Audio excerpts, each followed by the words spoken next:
got a lot of memories. I don't typically remember what they are, though. Our next speaker is Colette Fehr, a licensed psychotherapist and the author of The Cost of Quiet, Why Avoiding Conflict Hurts Your Relationship and How Speaking Up Can Save It. Coming February 3rd from Penguin Random House.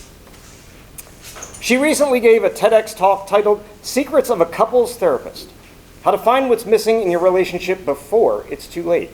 This was at TEDx, USFM, University of South Florida, Sarasota, Manatee. Today, her speech, What My TEDx Disaster Taught Me About Public Speaking. She's here to share what went wrong, what went right, and what all of us can learn about public speaking when things don't go as planned. Please welcome Toastmaster Colette Fehr.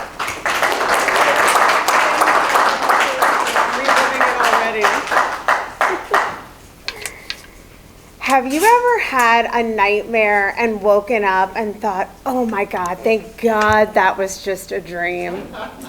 Well, my TEDx experience was the exact opposite. It felt like I woke up in the middle of a nightmare, except it was all too real. And there will be no illusion for me today. I'm going to tell you very directly exactly what happened, what I learned from it, and what I think maybe we can all take away from my lessons about public speaking.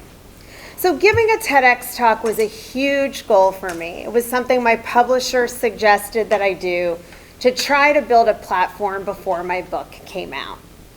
So I set a goal that by December 31st, 2024, I would land a TEDx talk. But I had zero experience public speaking, as many of you know.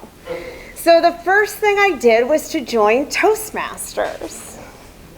It was really scary for me to get up in front of people. And in fact, it still is today. Especially though when I started coming here. I remember that first speech, I thought I was gonna pass out just on my way up to the lectern. But I pushed through and I took other public speaking opportunities to get practice. And then I started applying to every single TEDx talk I possibly could.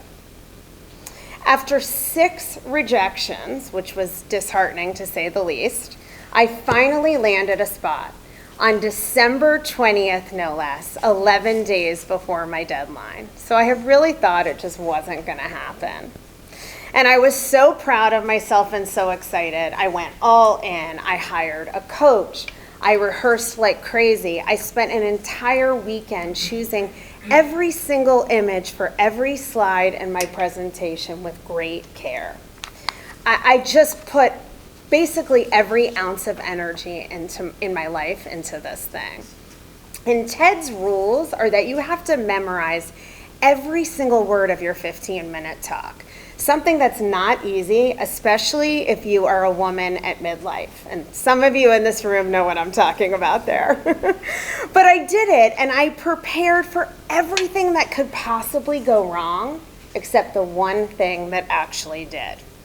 I was the first speaker, and it all started when my microphone didn't work. So they announced me, the door's open, the blinding lights are flooding you, and there's this big dark crowd. Colette Fehr, and then they yank me back to tell me my microphone doesn't work while the entire audience looks on in awkward silence. Okay, I can handle it, I thought, right? Then I get on stage and the clicker doesn't work. And I thought, uh-oh, but you know what, it's fine. I know this talk like the back of my hand. I've got this. But then, this is when things really unraveled. Some well-meaning young person on the TEDx staff backstage saw that my clicker wasn't working and decided to try to help me by moving the slides for me. Except she had no clue how to do that, when the right moments were. She's putting up my thesis of the presentation before I've gotten there. Key points are getting skipped over.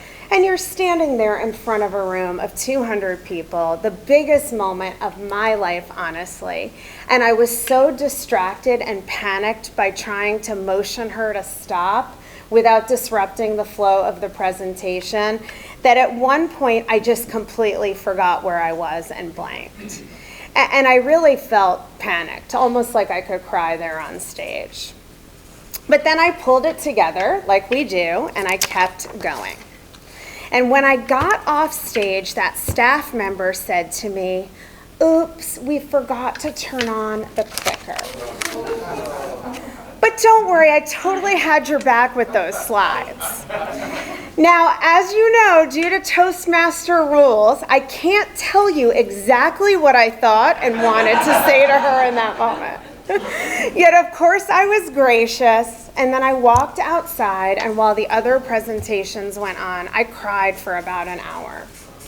I was utterly gutted, thinking this dream I worked so hard for had been ruined, totally out of my control. But then during the break, the feedback from friends and family who came out was overwhelmingly positive. My mom was like, "Why are you crying?" They had no clue what had gone wrong and the terror that had lived inside of me. So when I told my dad the reason for my tears, he said, "You were tested, Colette, and you rose to the occasion. And this is real life. It's full of adversity. You're better for what happened tonight." He was right, and everything shifted. It wasn't fair. It shouldn't have happened. It wasn't professional. There's no reason not to turn on the clicker, right? I mean, come on, it's a TEDx talk. But staying in victim mode wasn't going to help me grow, and it definitely wasn't going to make me a better speaker. What would help me was asking myself, what can I learn from this? So first, it's connection over perfection. At some point, as I'm panicking and desperately trying to motion her subtly to stop clicking the slides, I realize, you know what, I have to let it go. The slides are gonna do what they're gonna do. I have to let go of these words I've memorized, and I have to drop into the moment with this audience and really connect to them and just be here right now. And when I watch the video back, I can almost see the moment when that shift happened. My energy is different, and I could feel and see the audience really leaning in with me. Second, flexibility is a superpower. Murphy's Law is real. What can go wrong will go wrong. You trip walking on the stage, your joke bombs, the tech fails, you could fart and it gets picked up by the microphone, right? Who knows? Anything can happen. But the best speakers aren't the ones who are perfect and don't mess up. They're the ones who roll with it. And third, choose growth over grievance. When something goes sideways, especially when it isn't your fault, it is so tempting to feel sorry for yourself. Why did this happen to me? This wasn't fair. And it wasn't. But sitting in that story doesn't serve us. Having a growth mindset means asking, what can I take away from this to be even better in the future? That shift from victim to learner is what makes us better, not just as speakers, but as people. And finally, when it comes to public speaking, be proud of yourself no matter how it goes. You're doing something that most people aren't brave enough to do. Thank you. Awesome.